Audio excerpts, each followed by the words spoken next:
Morning, Assalamualaikum. Dr. Ramjit Singh, CEO of Asia Pacific University, Professor Ho, Encik Azadin, CEO of AKBK, respected guests who are here today at the first National Financial Wellbeing Summit organized by APU in conjunction with the Global Money Week 2023 which starts today. So I am very, very honored to share this stage together with all of you on this very important week where we celebrate globally the importance of financial literacy, especially to the young. Right? So today I have no idea how I'm going to start my speech, to be honest.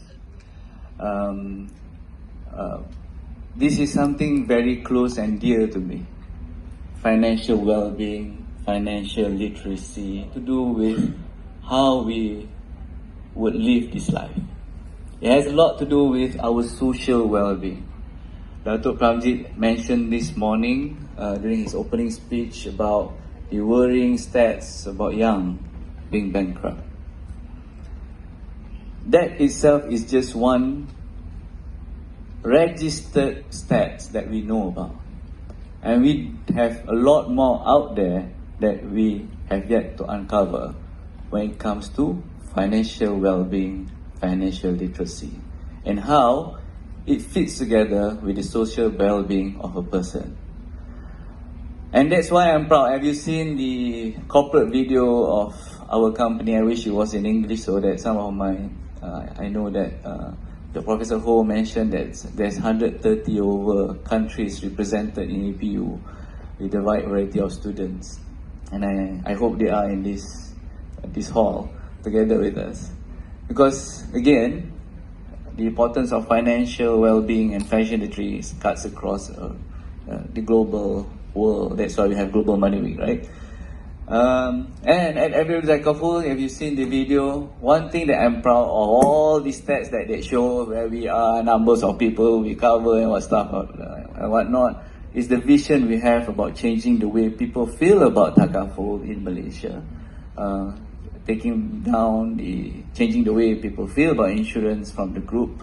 We want to bring in a new perspective to a very boring industry, to a very dry financial subject that a lot of us, including me when I was probably the age of some of the students in this room, couldn't care less about.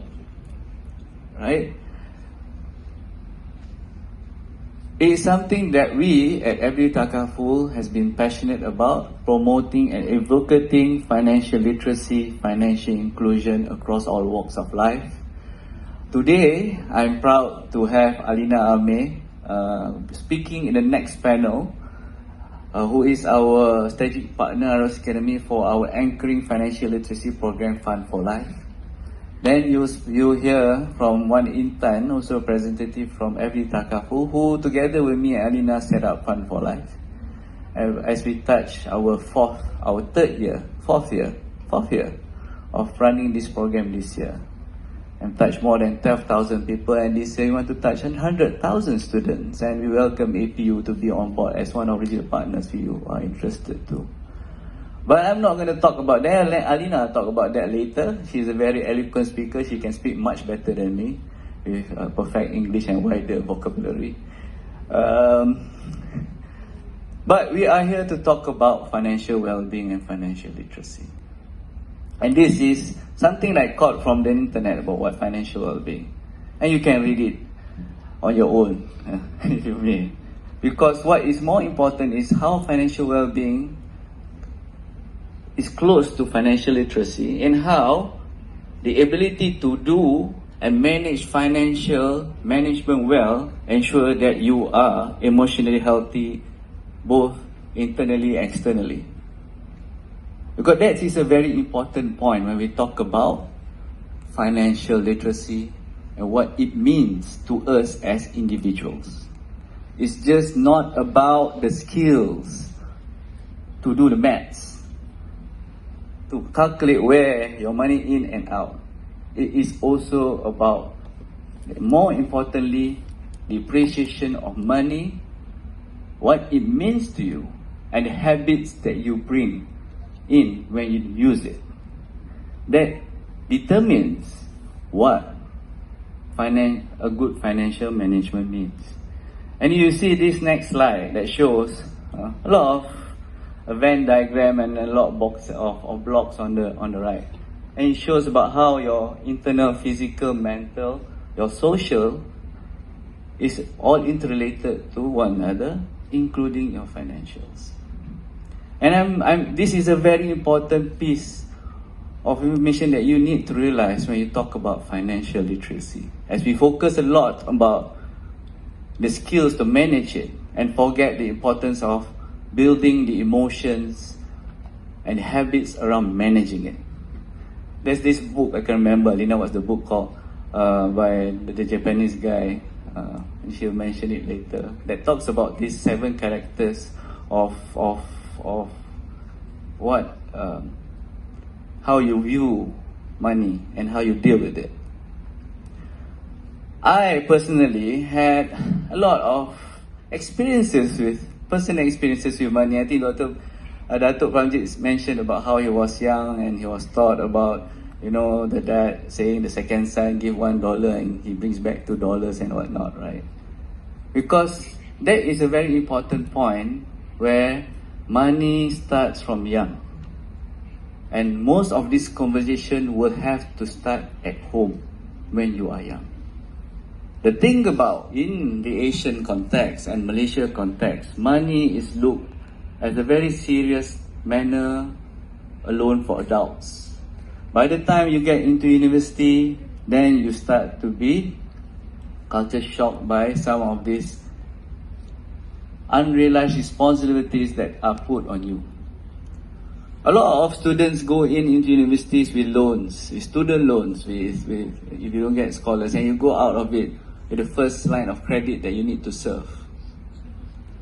That is something that is quite a norm these days. But you were not prepared with the skills one, the emotional readiness to deal with money. Like I mentioned myself, I wasn't as fortunate as you are in this room, and probably some of the students that we've touched through some of the programs we've been doing. I had my love and hate relationship with money since young, right? Did not have the most luxurious life. My dad lost his job for 2 years, so we had our share of financial stress when we were young.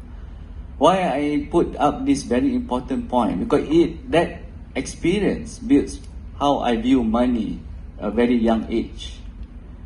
And as I go into life without being prepared, and I learn through the hard times, I think some of you in this room, the adults, will have faced the same manner, right? You start building up debts by buying house, cars, and struggle at times with your credit cards. Looking at how money means to meet the ends, right? You use this money, and that's how you then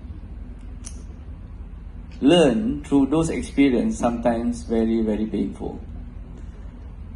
Hence why this National Financial Wellbeing Summit is timely through this Global Money Week, as we try to advocate and empower all of you with some knowledge and awareness of managing this piece of money skills, both the hard skills and soft skills.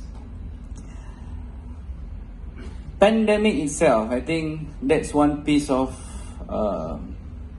experience that we never thought we would ever experience, not in my lifetime. I've read about Spanish flus in books and how it was managed. Then we personally went through. It was not just a health bizarre experience. More importantly, a lot of us across various income segments face financial stress. Some of us who used to earn a lot had to take cuts. What more, the ones at the low.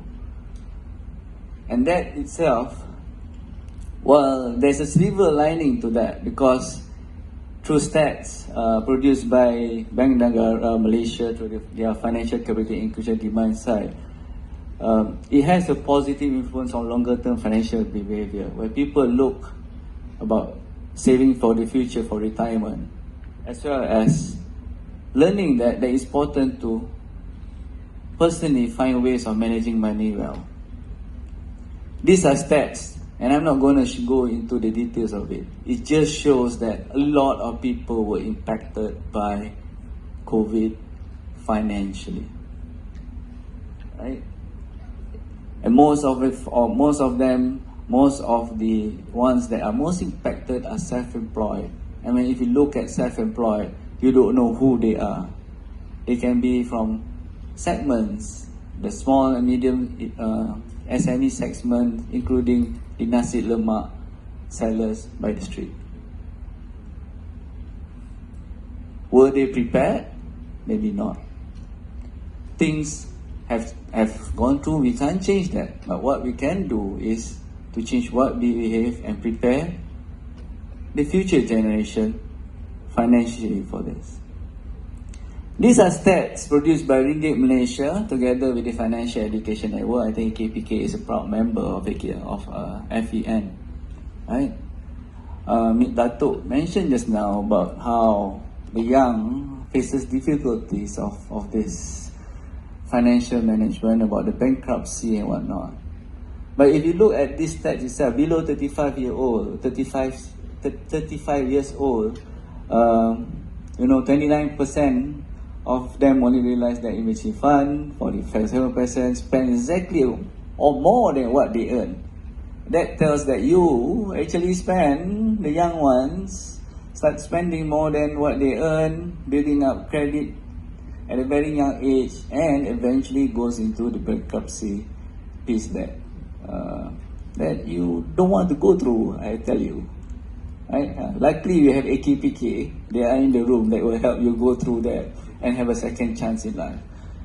I think that is a very important piece, because sometimes circumstances, how you are brought up, your environment builds the financial behaviors, and that's something that everybody can run away, but you deserve a second chance in life. So that's why it's important for us to have ongoing conversations about improving financial literacy and management so that people don't go through this painful experience.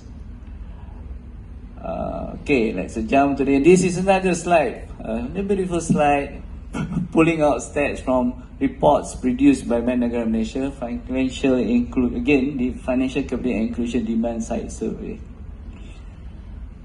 Good news is that our financial behavior is higher than the average in OECD. Financial knowledge is a lot below, right? And our financial literacy score is still not up to the average in OECD. There's a lot more that we can do. And Datuk Pranjit mentioned, we at FDD Takafu also believe that right now what is more important is to shape a better financial literate generation. And that's why we want to start from young, empower both from as young age in the primary school to students in university with all this knowledge. Because the stats on the middle is a bit scary. 64% of Malaysians are unfamiliar with the concept of time value of money. You don't know that money in the future might mean or cost or less than or more than now. I have 5 minutes. I have a problem with Datuk as well. When I get the mic, I can't stop talking. Right?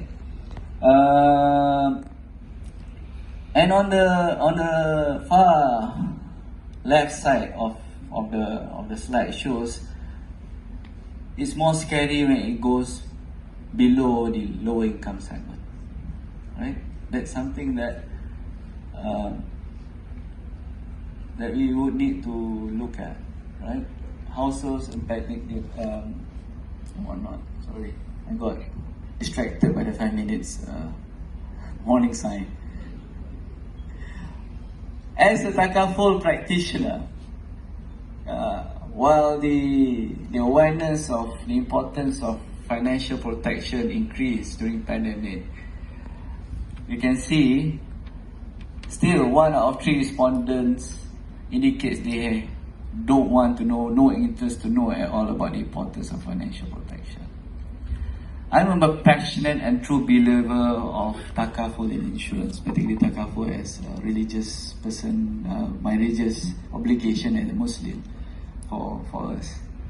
Because financial protection is probably the basic financial instrument that you need to be able to cover first. And if you Google up the financial planning pyramid, anybody can Google up that. And you see a small pyramid with, at the below, I think my colleague later will show you. At the bottom of it is protection. On top of the second layer is savings, and at the top of it is investment. And if you look at the pyramid, it's a pyramid. Investment is smallest, savings in the middle, protection is the largest. At the base, it does not tell you that you need to spend most there. It tells you you need to build that emergency fund in case anything happens. Because when financial stress happens, everything collapses. Your emotional, your health and whatnot collapse. When you face difficulties and misfortune, you don't have the mental and emotional capacity to actually look for additional money. And that's why you need to build it up front. And that's where takaful, or insurance for that matter, is the most appropriate financial instrument to do that. When you save 50 ringgit a month in a year, how much do you get? 600 bucks. If anything happens to you, if you get into an accident, if you get disabled, or you catch a critical illness, cancer for that matter, and you need to pay off your hospital bills, or you can't work and you need to pay off bills, where do you get a lump sum of money and how do you survive with just 600 bucks? Whereas when you pay 50 ringgit for a takaful product a month, you probably get 100,000 cover. That's why it's important to understand the holistic approach of financial management. As when you are able to manage this well, then your social well-being, your emotional well-being will be taken care of. Malaysians, we are here. We are far from being fully protected. Combine both insurance and takaful, we are probably more than 50%. Takaful itself is very still low at not even 20%. What it means is that out of 10 people in Malaysia, not even 2 people has a takaful protection. That's what it means in simple terms. Right? As I rewind to my point about not having enough protection. Imagine anything happens to the 8 Malaysians. They don't have enough money to withstand any financial shocks. That's what it means. And these again are just stats showing about how Malaysians are having difficulties with dealing with financial unexpected events. And on the left slide, I have 1 minute. On the left slide, PIDM shows about some of the biasness about how you deal with importance of getting takaful cover. So that concludes, and I'm on time. Thank you, timekeeper, for reminding me of time. Right?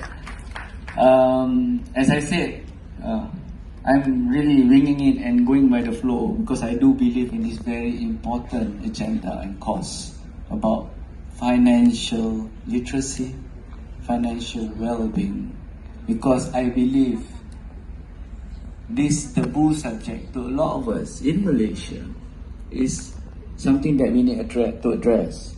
Not only for financially, about bringing up the economy of Malaysians, but also individually as Malaysians on their emotional health and social well-being. Again, money is just a means.